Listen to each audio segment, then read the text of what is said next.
Viola Bayonetta,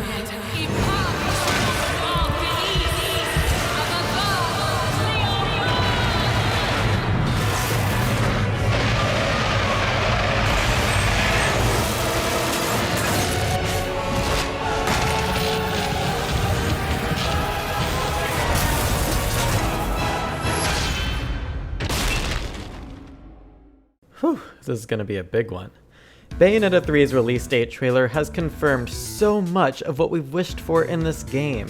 I know you all have a lot of questions, and I have your answers. I have your answers towards what the Alphaverse is. I have answers for just how far this multiverse extends. I have answers for if we're gonna see the original Bayonetta from 1 and 2. And hell, I even have answers for how much you're gonna see Bayonetta's clothes come off in this game. There are some crazy revelations we're going to go over here, so make sure you stick around through the whole video because it arguably gets crazier as we go. But rest assured, I have facts to back up every single claim. For the uninitiated, I'm Johto Jonny, a gaming analyst here on YouTube that looks for the most hidden secrets and details that no one else bothers to find. Talk is cheap, so without further ado, I'll let my analysis speak for itself. Let's begin. To start, let's turn our ears towards the theme of Bayonetta 3. In my last video, I pointed out that the theme song would be titled Moonrise Whisper, as Platinum Games included a hidden sign in the opening of the previous trailer that stated, "New hit single, Moonrise Whisper." Turns out, I was correct, and not only that, but this release date trailer actually features 2 different songs. The fast one seems to be what will play during combat, and a slow one that likely plays during the post-credits, or maybe even in some emotional scenes. Now my next question is, which one of these songs is Moonrise Whisper? Because they both use the word whisper, yet the slow song is the only one that says anything about the moon so far from what we've heard. But it sounds like it's saying moonlight, not moonrise.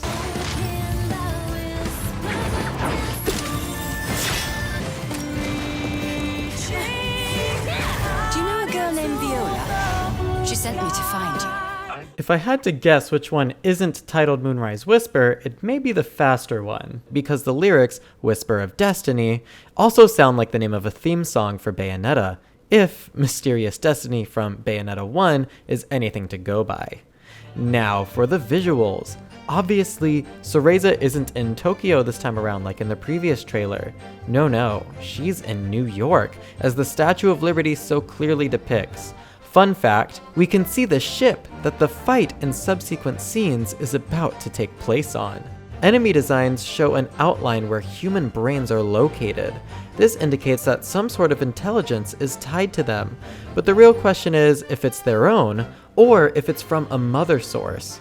My bet is on the latter, since they're often depicted with umbilical cord-like energy beams attached to them. But Rodon does mention within the trailer that these babies are part human. So the question of where their intelligence originates from is still up for debate. Cereza's guns come out of a pizza box. This confirms that this location is indeed a segment from the start of the game, as Bayonetta typically gets her guns within the prologue. But this also confirms that there will almost definitely be some sort of joke involving pizza in the scenes prior to this one. Most likely a running gag with Enzo, and judging by the decorum here, it also seems this ship is the set of a wedding? If so, who's getting married? Someone we know? Or someone random perhaps? Regardless, pizza is a lazy party favor for such an event. Some gameplay tutorials look to be optional, as we can press the plus button to get info. A mature take on tutorials, if you ask me. This fight is also verse 1 of the prologue, no big surprise there. But what is a huge surprise is that magic orbs are missing from the HUD. Does this mean we don't have a magic gauge to do spells anymore? How are we gonna build up for torture attacks? This, coupled with Demon Slave and Demon Masquerade, make me believe that we also might not even have weapon sets either. There's going to be some big overhauls to Bayonetta's combat here, and I'm excited to see exactly what those overhauls are. Rodon has a snake pin on his hat, further solidifying his comparisons to Satan from Western Christianity. Luka is in an Asian country while being attacked. I'm unsure which one though, and even though the previous trailer showed Cereza in Tokyo, we can't make any conclusions on this yet. I also really like his outfit this time around. His facial hair is actually done up well too. Good job, Cheshire Puss. He's swinging a bag around as he's being attacked. Could something of value be in there? So we know this gimmick is called Demon Masquerade, but I absolutely love that Cereza uses it in this scene just like someone at a masquerade would, covering one side of her face with the quote-unquote mask. Also note that Madama Butterfly's voice changes Cereza's when in masquerade form. Then perhaps a bit of fancy dress is in order. We've never heard her voice before, so it's awesome to get a hint here. Madama Butterfly's full form also has a huge makeover, with her arm garments resembling that of Bayo's from Bayonetta 1. More on this later. Oddly enough, even though she's definitely Madama Butterfly, Cereza's masquerade form resembles more of an ant, or bee, with butterfly wings. Is this a look like a butterfly, sting like a bee reference? If so, maybe we should reverse that phrasing. Madama's limbs are doing even more than usual during Demon Masquerade. She drop kicks with 2 legs and even palm strikes with her hand, the latter of which is something she's only previously done with certain weapon sets like the Sai Feng. Most curious, this next transformation seems to be activated using whatever monster or weapon Cereza is holding here. Oh wait a minute, that's Gamora! It's just upside down when the scene slow-mos. We can confirm that it's him by this icon in the top left. So this is a detail I'm not sure was included in the previous trailer, but in some shots, such as this one here, Cereza has golden nails attached to her gloves. I suppose this is so she can claw at enemies even when her guns aren't available. She is often compared to, and even comparing others, to cats, so this makes total sense design-wise. As for the mechanism in her hand, it might have something to do with time, as the golden gears are reminiscent of a watch, and the patterns on the gears mixed with this particular shade of blue emitting from the mechanism is giving me huge Zelda Skyward Sword vibes, where the time portals had a very similar aesthetic and color scheme. The red orb on the side might be the jewel of the left eye of the world, so the other side may contain a blue orb for the right eye. Oddly enough, the Eye of Darkness is surrounded by a sun emblem. Perhaps a moon depiction is on the side with the Eye of Light? It's odd because we can see a crescent moon at the bottom. Maybe this mechanism isn't as symmetrical as I think. Regardless, this mechanism reminds me of Baldur's Lair in Isla del Sol. We've all been speculating that the pure Cereza of this timeline will be the one to awaken both eyes of the world, so this scene may further hint towards that thanks to its imagery. All that being said, there is a connection between this mechanism and a character besides Cereza. When looking at the patterns on it, it mimics the patterns on the bodysuit of the scientist Sigurd later in the trailer. The blue glow is also reminiscent of each other. He even hints later on that he knows how our heroes can get to where they need to go. This device is almost definitely what we'll be using to reach that place. These revelations leave one of 3 possibilities. 1. Sigurd created this mechanism himself to travel universes, time, and maybe even travel the trinity of realities without powers of the Overseer. 2. He got it elsewhere and is simply holding onto this mechanism, waiting to either give it to the right person or use it for himself. Perhaps he's even powering his lab and equipment with it. In which case, maybe we have to steal it from him? Finally, 3. He's aware of this mechanism's existence and knows it's a perfected version of whatever his equipment provides, and he tells us where we can retrieve it. All of these sound pretty exciting if you ask me. Cereza writing Phantasmarene seems to be a segment that gets segued into as the special icons for Demon Slave are gone in this clip. Furthermore, take a look at this billboard that says Creditrix. We've seen this somewhere before. Remember this, as I'll be bringing this up for something crazy later. On that note, Cereza's clothes come off in this trailer. Turns out we can toggle this as confirmed by Platinum Games Twitter. The censored mode will be called Naive Angel Mode. I'll definitely be playing around with this for fun. We can use Madama Butterfly in Demon Slave. We also get a closer look at her outfit because of it. And those arm garments that resemble Bayonetta's original design also seem to look like bat wings, both in texture and shape. Neat. Here comes the Hype Train Express, choo-choo! It runs on purple energy, similarly to the mechs we saw used in the War of 500 Years Past during Bayonetta 2. Alright, here's where we get feisty. This is another Bayonetta from a timeline we have yet to see. We can tell because of her Umbran watch, which contains the jewel of the left eye, that she is in fact a Bayonetta. She also uses the same spell that Demon Slave uses, as we can see a symbol emanate from her back in the same exact way in this shot. Has anyone noticed that some of the different Bayonettas that we see have different flowers representing them? The Bayonetta here has a lotus flower, Cereza has cherry blossoms, and our Bayonetta has a rose. Perhaps this represents just how far away these different timelines exist in the multiverse from each other. Anyways, back to the new Bayonetta. She has a scar on her face. I was unaware witches could be scarred since they bleed roses, so maybe she got this scar from some assault on her before she became a witch? Oddly enough, she covers her right eye, leaving her left eye to be the only one visible. I assume this has something to do with the eyes of the world, and it seems she's at least preserved her left eye of darkness. We can tell that her eye no longer exists in the socket because this is definitely an eye patch based on the strap. I wonder if she managed to awaken the right eye within herself, but something or someone snatched it out of her socket right after, or before she could even awaken the eye. Either way, she's not our Bayonetta, she's not pure Cereza, and she's not Crone Bayonetta from the original Bayonetta 3 trailer. She's a completely new bayo that seems to have become Asian royalty of some sort in another universe. The best part about all this though isn't getting to see a new Bayonetta, it's what she says here. I believe you two have already met. Now, most people who hear this line probably think she's referring to Viola, but I think that's a purposeful misdirect by the editors of this trailer. She may actually be referencing meeting the original Bayonetta, especially with her follow-up line being about how this world is under her own protection, meaning she's aware of the different universes and the fact that they're protected by their respective Bayonettas. I'll acknowledge that this is less likely than her simply referring to Viola with this line, but something in me isn't giving up on the former idea, even if Viola's sword holster mimics the style of this Bayonetta's outfit. This shooter segment looks pretty fun actually, and we can see the cursor move around as we shoot. I'm in love with this game's color scheme, so much pink and purple, even in the user interface. Okay, you know the developers made the train T696 on purpose. It's literally 666 with the 69 thrown in. Come on. Just kidding. I looked it up, and it's actually known as the angelic number, said to bring exciting experiences in the near future. Does that mean this part of the game is where the story picks up heavily?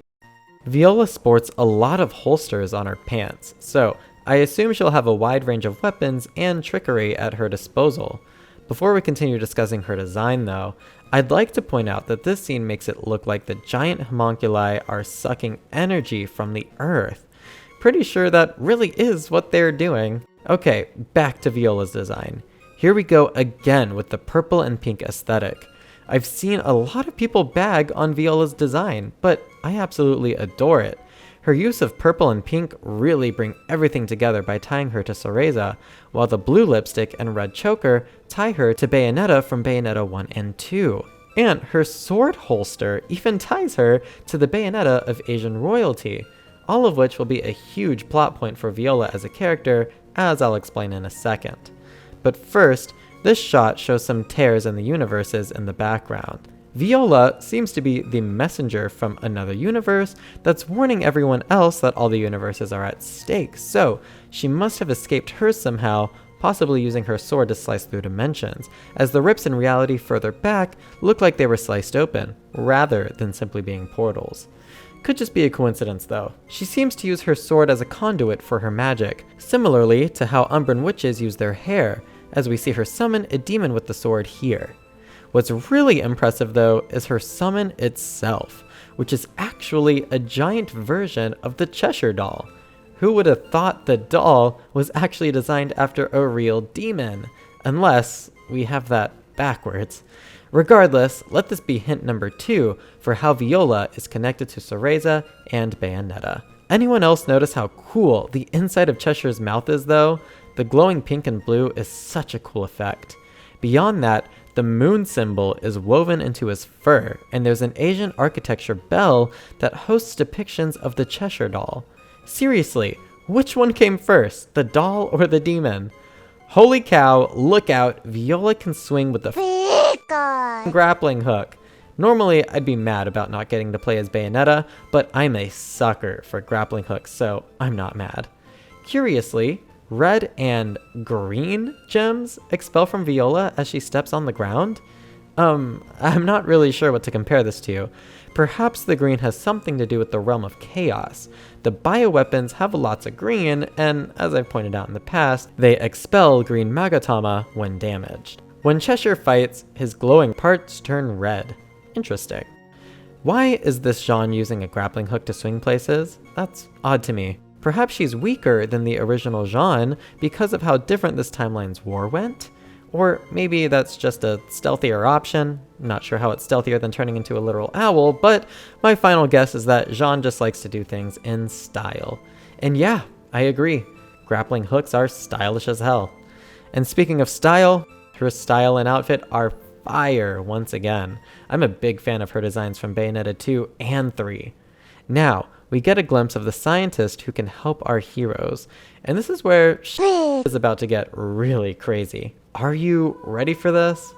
First off, I'd like to reiterate that the universe Pure Cereza exists in is either very close to or overlapping with that of the universe Astral Chain takes place in. Not only was Lappy featured in the gameplay trailer, which we quickly wrote off as just a fun reference, but the homunculi that are attacking the universes are the same from Astral Chain. That's right, Astral Chain also has homunculi. What were they doing in that game?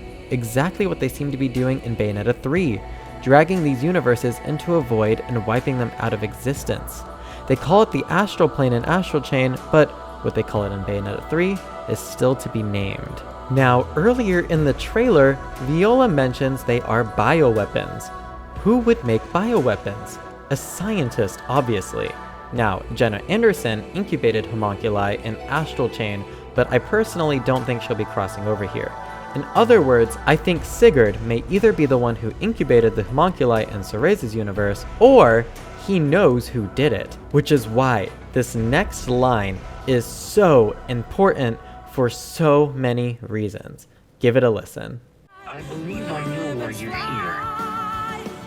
You're looking for a way to the Alphaverse. The Alphaverse. As Alpha is the first letter in the Greek alphabet, that would mean the origin universe. We know what the origin universe is, guys. It's the universe that created the first timeline fracture. Yes, that could mean the universe of Bayonetta 1 and 2. This means that our ultimate destination in Bayonetta 3 might just be the universe in which Cereza's mummy resides.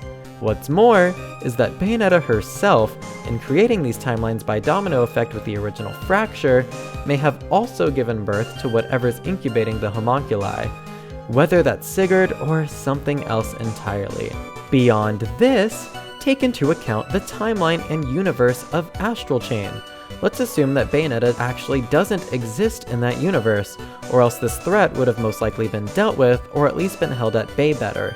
We know Astral Chain takes place in the future, so either the timeline fracture poured into their particular universe, leaving it to rot since it never got the help it needed from someone like Cereza, or the timeline fractures are not bound by time, and we might actually save the Astral Chain universe in Bayonetta 3. I'm inclined to believe the latter. I know what you're thinking. Johnny, you keep saying this like it's fact, and as if this theory isn't totally crazy. That would call for some proof, right? Well, boy, do I have a surprise for you.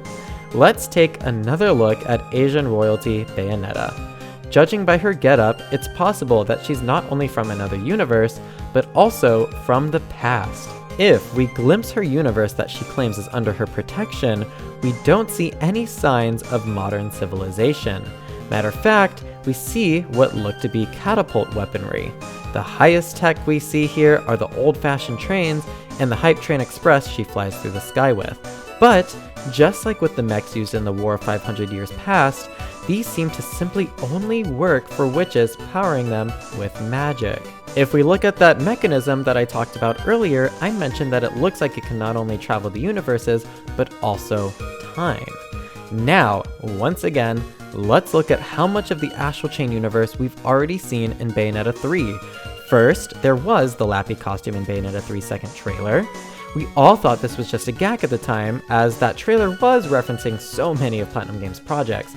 However, in the newest trailer, we're being revealed that homunculi are the main enemies, and those were the main enemies of Astral Chain as well. They even look extremely similar. Now, if it were just these two facts, I could see how this could remain just a theory. After all, 2 is a line, and we need 3 to form a pattern. However, evidence number 3 that Astral Chain and Cereza's universes overlap in some way is the billboard I mentioned earlier. That's right, Creditrix is a company that exists in Astral Chain. 2 is a line, but 3 is a pattern, and here you have it. This isn't the Bayonetta series' first time crossing over to other universes.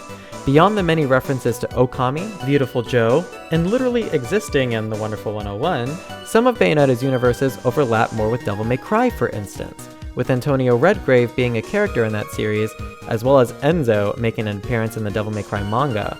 Beyond that, certain items and even characters reference Devil May Cry characters by name, including Dante's mother, who is the witch that powered the Bracelet of Time in Bayonetta, as well as his father, Sparta, who was a legendary Dark Knight that accompanied Ava by contract in facing demons within Inferno. This is all explained in the description of the Bracelet of Time in Bayonetta. The Bangle of Time, similar in name and origin, even exists in Devil May Cry. On top of this, some even argue that Madama Butterfly is Ava reincarnated in Hell after perishing from the realm of chaos under, quote, unfortunate circumstances. All in all, this is all to say, it's absolutely possible that Astral Chain and the Bayonetta-verse are connected, bridging universes and time. And it seems like our final destination in the game will be the Alphaverse, which is likely the setting of Bayonetta 1 and 2. So, how do you feel? Told you it was crazy, right? You're welcome. What if I told you it's about to get just as crazy again? Yep, it's time to take a look back at Viola. Now, I had several theories for this character, but I think I've nailed the most likely scenario here. Let's look back. We know that Viola wears colors referencing Bayonetta and Cereza. She even has a cherry blossom on her explosive dart, just like Cereza has adorned all over her outfit, and with what Baldur always paired little Cereza with in Bayonetta 1. We also know that she's a witch. Beyond this, she has Cereza's Cheshire doll attached to her sword, and summons Cheshire. There's no denying she is Bayonetta's daughter. Like, no refuting it at this point. I think we're all on the same page here. The real question is, what is her connection to Luka? Let's evaluate some of her other quirks. She uses a grappling hook, just like Luka. Okay, fair. Jean uses one too in this trailer. So what? Well, take a look at Viola's landing at the very end of this trailer.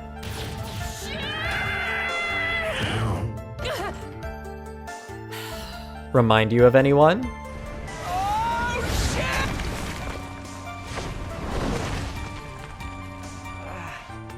Furthermore, Viola seems very intense towards Luka, almost in a sad way. The way she looks at him and the way she asks Bayonetta about who's insinuated to be him in this scene. Is it him? To top this all off, Jean trains Viola, and during that training, she calls Viola Kitty. Bayonetta also used to call Luka Kitty, as well as Cheshire. And, just like Luka, Viola seems to hate being called that and declares her true name. My name is Viola! Just like Luka. Name is Luka! All this is to say, in some universe out there, Cereza and Luka had a child named Viola. This seems very plain to see for me at this point, and it not only supports my previous theory on the universes spanning different time periods, but also seems to hint towards Viola having lost Luka in her own timeline. Like I said, she looks very sad every time he's either mentioned or on screen with her. They even both have their outfits patched up with the same garment. Again, might be because he died in her timeline. I'm so excited to see this dynamic play out. Okay, now that I've fried your brains, let me give you a tiny break before I do it again with the final, crazy segment of the video. When facing off against this homunculi that curiously resembles that fused form of your protagonist in Astral Chain, as well as the fused form of Cereza and Gamora, the enemy lets out a big scream and reveals a constellation on their chest. This may have been activated by the mechanism behind them that circles the full moon in the sky. Stained glass, butterfly-esque designs adorn this monster, so he very much has some connection to not only the stars based on the constellation, but possibly to even Madama Butterfly and Cereza. Also note the use of purple in his design. We know that the enemy attacking the different Bayonettas is someone marred in purple, as we saw in the original Bayonetta 3 trailer. Finally, let's take a look at his eyes here, and remember what they look like. I'm going to talk about them in the next segment. And what a segment it is! The final crazy moment in the trailer, it starts with a mysterious purple energy burst. Where have we seen this? Once again, in the first trailer for Bayonetta 3. This scene must be hearkening to whatever that force is once again, and possibly to that Constellation Monster from the previous scene. As the scene goes on, Cereza rips her heart out to open a portal. Many questions stem from this, such as, well, why? However, beyond this, the voice chanting in this scene sounds mighty familiar.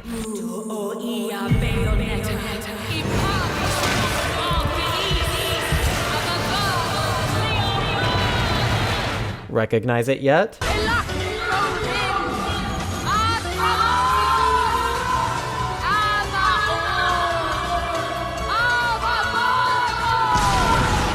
That's right. I believe the Alphaverse Bayonetta is chanting in this scene. Not only does this voice actually sound like Hellena Taylor, the voice actress for Bayonetta, but this scene is the only time we hear the name Bayonetta uttered by any of the characters in any of the trailers for Bayonetta 3 so far. I don't think that's coincidence. And is also further reason for me to believe this is not Rosa's voice, but rather Bayonetta from Bayonetta 1 and 2. Now, let's take one last look at the Constellation Monster. Those eyes resemble that of the giant demon Cereza is summoning in the final scene. What is the significance of this? Did Cereza unleash this thing? The demon has purple breath, the Constellation Monster has a purple glow, and an abstract purple energy keeps popping up to harm Bayonettas in every universe. Perhaps it's the magic that gives witches power in the first place. I really do think that this scene has something to do with the Alphaverse, as well as what's harming all our precious Bayos, but as for what exactly that is, I think the answer lies within this purple force, the Constellation Monster, and the giant summon at the very end of the trailer. What do you guys think? Did you learn something new? And do you want to learn more? If so, feel free to stick around the channel. I offer analysis like this for games both released and unreleased on a regular basis, so feel free to check all of that out. If you're interested in supporting me in making these videos, Patreon is definitely the best option. I have links to it at the end of this video, as well as in the description of all of my videos. If I get enough patrons, I can transition to making videos like this full time, so please do consider if you're able to. Until the next video, feel free to speculate in the comment section. I'm excited to hear all of your thoughts. I've been Johto Jonny. Peace out.